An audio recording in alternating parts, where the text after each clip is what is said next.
Hi everybody. So this is the Wits Anglican Society, and today we are going to discuss some of the problems that we usually face and experience as students during this exam period.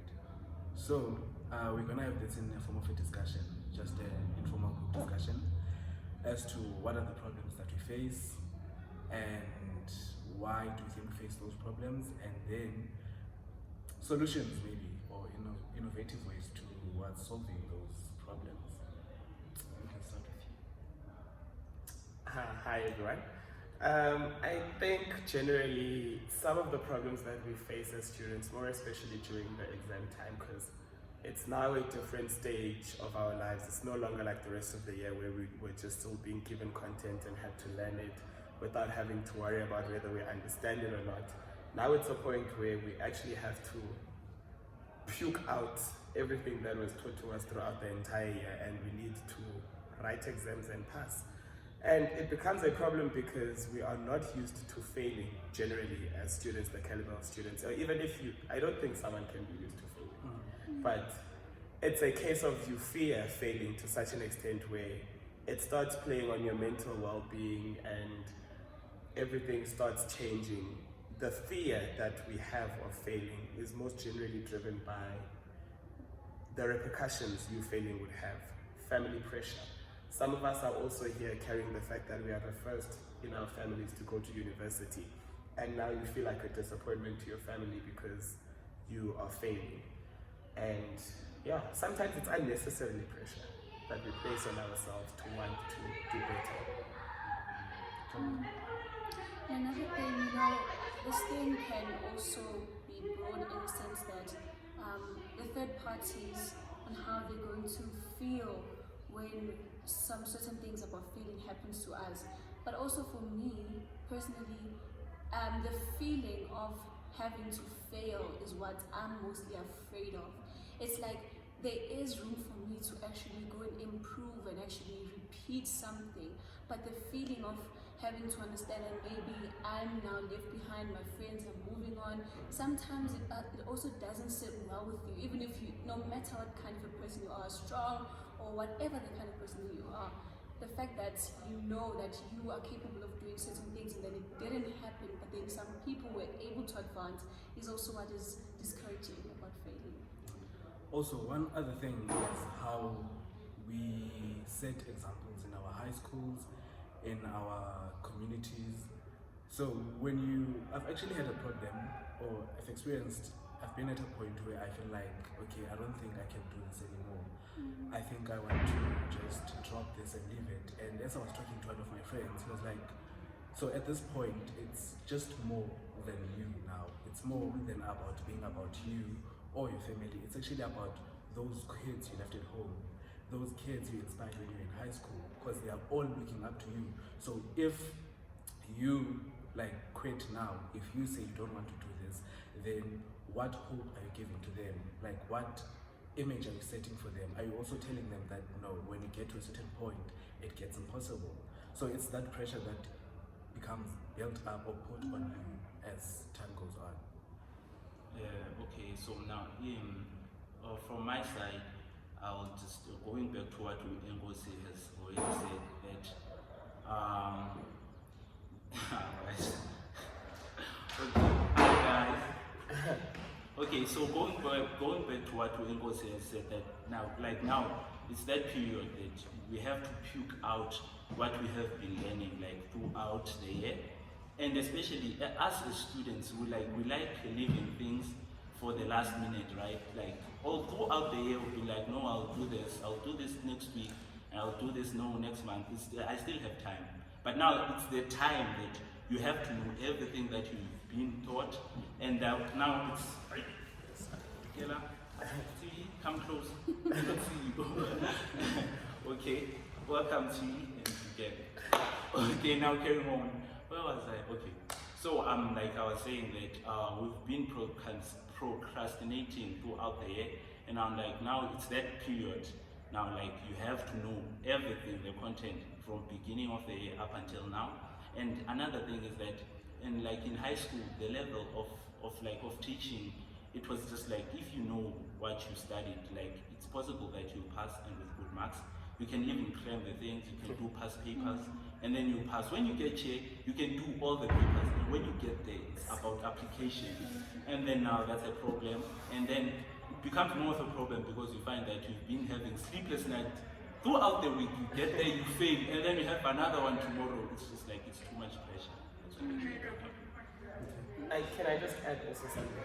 I think linking to what Matembu said first, where you write, you fail, and then you have to write again tomorrow.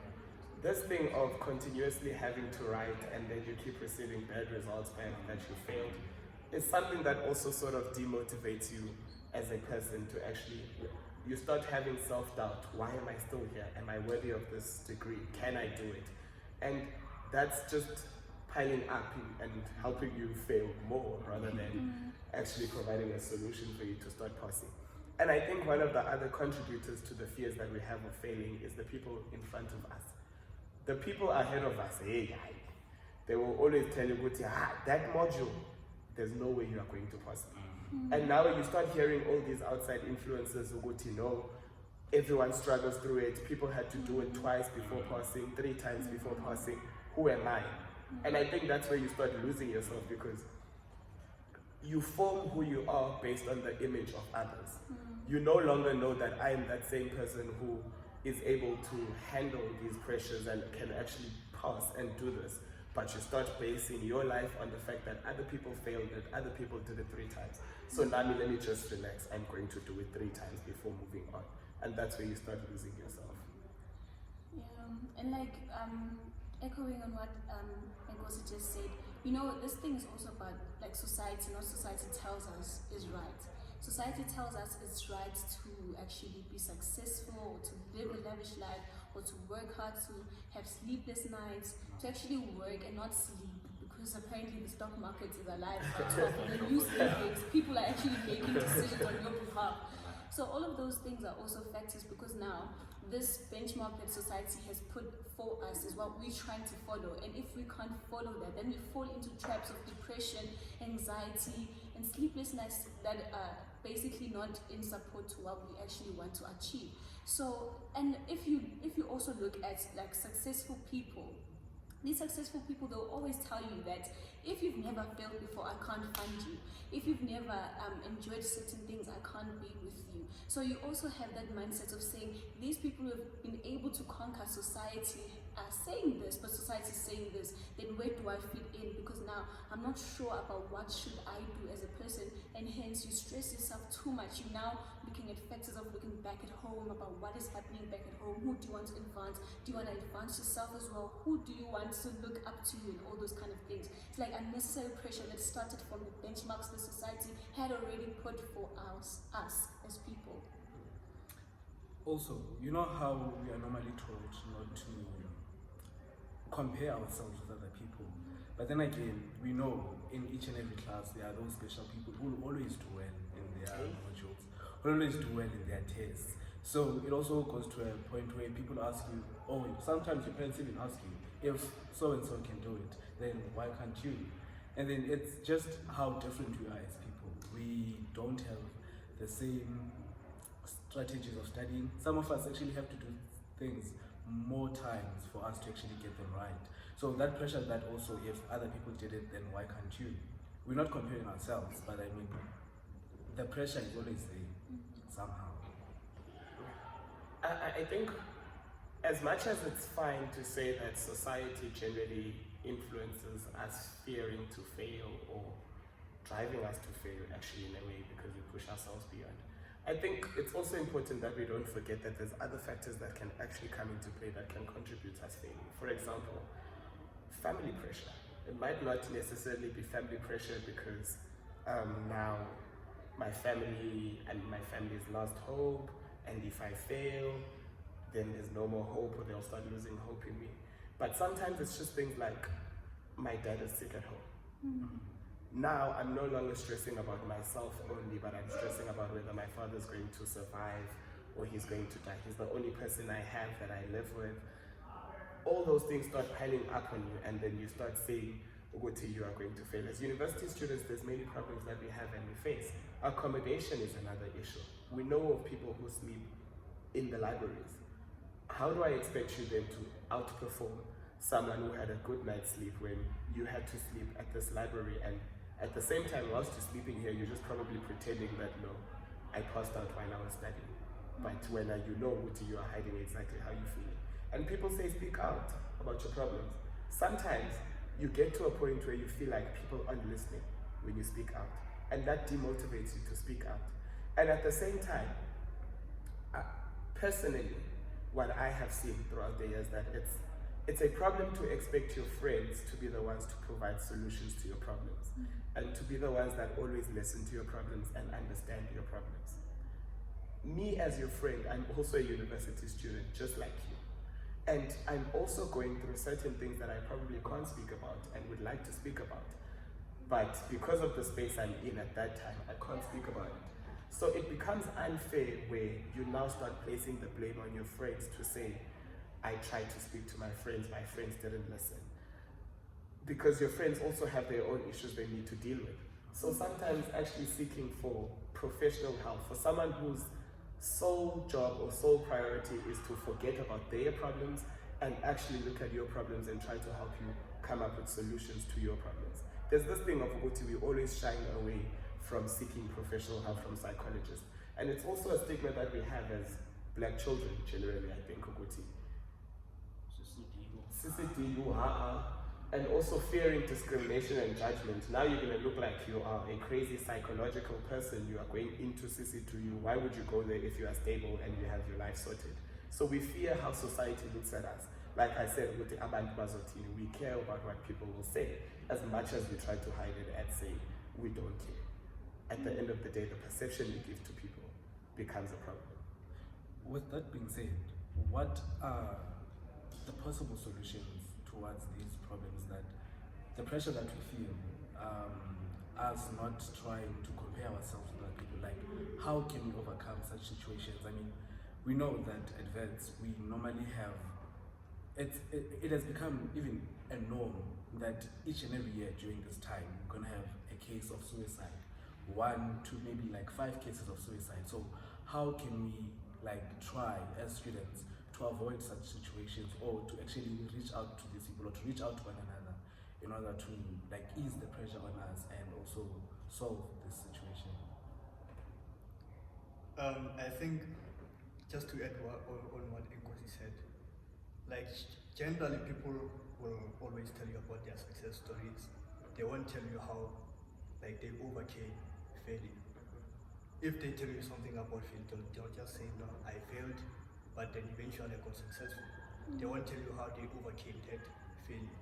I think if we interact more and become less, maybe selfish. The reason people are not talking most of the time is because they don't want to give, like, if maybe like when they're struggling and then end up overcoming that, they don't want to go back there. That's why they don't talk.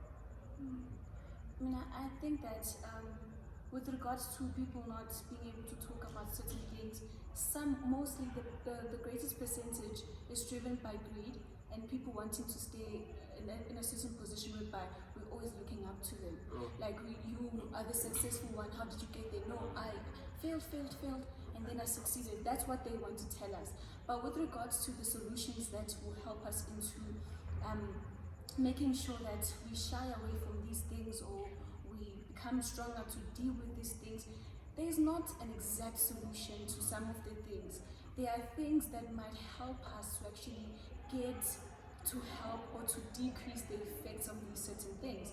Like, for example, in my race, by the home cells, like what we're doing, when we're talking, interacting with students, sometimes hearing the other opinions of other people who are actually going through the same thing as you are, you somewhat get like a sort of comfort on saying you're not the only one.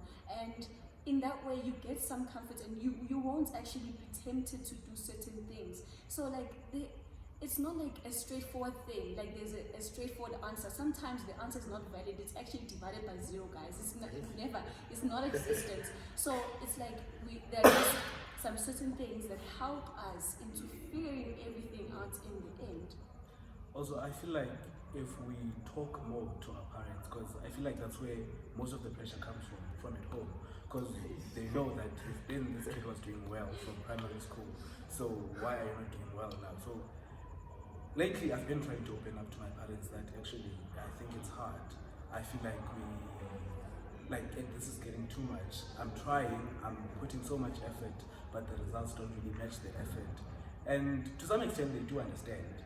As much as they want you to be successful, they'll never say, no, I understand, it's fine, leave it. They'll always encourage you, no, these things happen. This is what happens before success comes. They say joy comes in the morning, and before the morning it's really dark. Like, you know how hard it becomes. And the harder it becomes, the closer you get into success. It may not really seem evident right now because you're really in that position where you feel pressured and feel that everything is just not coming together. But then at the end of the day, once everything is done, it will all be worth it at the end. You'll see, okay, actually, as the pressure was building up, as the problems I was facing were not really looking like they are to be solved, it was actually building up to a certain point where I can see, when I reflect back, I can see, okay, actually, it's been a long way, it's been a long journey. Yeah, and as a solution, I think that guys, like during this point, like in time, it's very important that you just stop and then you breathe in, and then you realize that you've actually conquered more than you actually notice. And then it's very important for you to be happy. It's very important. I know during this time, when you're planning your timetable, you'll be like, no, I wake up, I eat, I go to the library, I come back, I sleep. Tomorrow, the same thing. Up until it's not going to happen. It's a nice thing to think of, that I'm going to cover 10 chapters this week, next week 20 chapters. It's not happening, because what you don't realize is that when you're not happy, it actually affects more things that you do than you do realize. If you are happy, on a Friday, you just decide that, okay, no, I've been doing a lot this week. I've finished the 5 chapters that I said I'll finish. I deserve to reward myself. I'm going out. I'm watching a movie now. I'm done studying. I'll continue tomorrow. It's important that you take care of yourself, because if you don't take care of yourself, guys, like no one will, and you should get enough sleep. Also, Nami, I think just to add on to what Matembo is saying about happiness, basically your mental state is very important in order for you to be able to do anything. If you're not happy, like he says, it's going to be hard. So the more time you spend stressing about something, the less work you do, because most of your time is just consumed about you thinking about what you actually need to do and how much you still have to do. But I think from my side, what I want to say is just start. And when you place targets for yourself, place understandable targets and reachable targets. And when you don't meet your certain target that you had placed yourself, don't make it seem like now it's the end of the world, because when you start interacting with the content that you have in front of you, it might seem to be more difficult than you had assumed it to be, and it might take a longer time. At the end of the day, I think one thing I've learned in life, I'm not saying that it should be valid for everyone, but I was taught as a way Uguti, you shouldn't be hurt at the fact that you can't answer every question in the paper. What is more important is that you can answer majority of the paper and actually understand what you had answered. If you have 10 chapters and you are able to cover 9 before your exam, that's better than you trying to cover all 10 and saying, now I'm going to do half of this chapter, half of this chapter, half of this chapter. You finish all 10 of them. And in the end, when the question comes, questions from question 1 come out and it's on the other half you didn't do. You didn't do yourself any justice. But if you do chapter 1 to such an extent where you say, regardless of what question comes out, I can answer it. All the 9 chapters, and you just don't have chapter 10. Clearly the chances of you passing that paper are going to be higher than what you would actually receive if you had tried to do half. So time management and knowing yourself and how far you can actually push yourself is something that is also important for you to actually do. There's a thing I've once said before, Guti.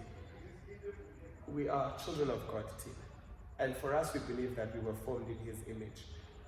For us, whatever we do it to glorify the Lord. When we start passing, people are not going to be seeing you, but they're going to be like, this person who just passed here is that same person whom, when I was trying to cover 10 chapters, they were at the ANSOC Bible study, learning about the Bible and praising the Lord, being free to live their life. How is it that they passed and beat me who was trying to push? And that's how you actually end up reflecting God, which you were actually made in His image. And I've once said also before, Wuti, there's a time when the Bible verse, the Egyptians you see today, you shall see no more, will have meaning in your life once you've achieved what you came for. Also, the soothing power that prayer has. I mean, sometimes it is good to believe in something. You know, when you believe in something and believe that it works for you, then do it.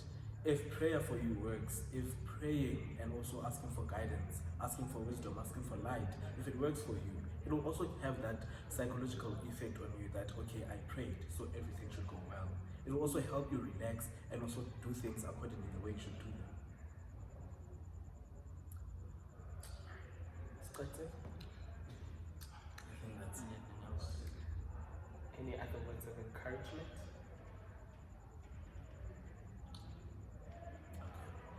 Can I have a special request? Okay. It's a very personal. Speak up.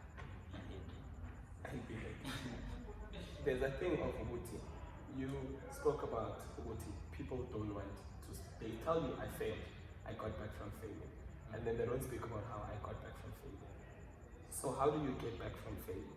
Like if you know the experience of failing, you know the effects it will have, how do you then deal with it and you come back from that?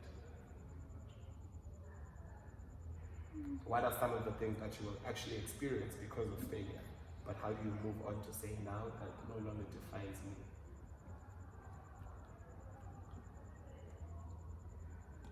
So, what I do, firstly, receiving information about failing, I'll cry, Shani, I'll cry. Talk to someone, usually I talk to my cousin, so we more or less the same person, she's more like my twin. So we talk about these things, and she has an amazing life story and how she overcame failure. So whenever I talk to her, it feels like I'm actually relieving myself from emotional distress, and she's also giving me advice on how to do certain things. I pray about it because at the end of the day, my name, I have to follow it, and it is so important that I also pray to also give myself words of encouragement, because I think that me and God have this personal relationship that is so strong that I have to communicate with Him about certain things. And after that, I just decide to take myself, breathe in, have self-introspection, then ask myself what happened. And after that, there's a level of strength that I gain from the whole experience of having to go through all of that. It might be short as but it's really long. And afterwards, I sit down and I'm like, let me carry on. I pull myself up and then I move on, because now it's in the past, it cannot be changed. God wants us to move forward. He doesn't want us to go backwards. So after that, take myself up, and it usually works. It does work. It worked actually. So yeah, that's what I do. And like for me, I'll, like to what Tabelo has said, what I do is I laugh about it. I laugh about it. But then after that, like now, like surely most of us like have our earmarks. So I take my earmark. I calculate like everything. I add. I see what is my target for the exam. I should know what I'm working against.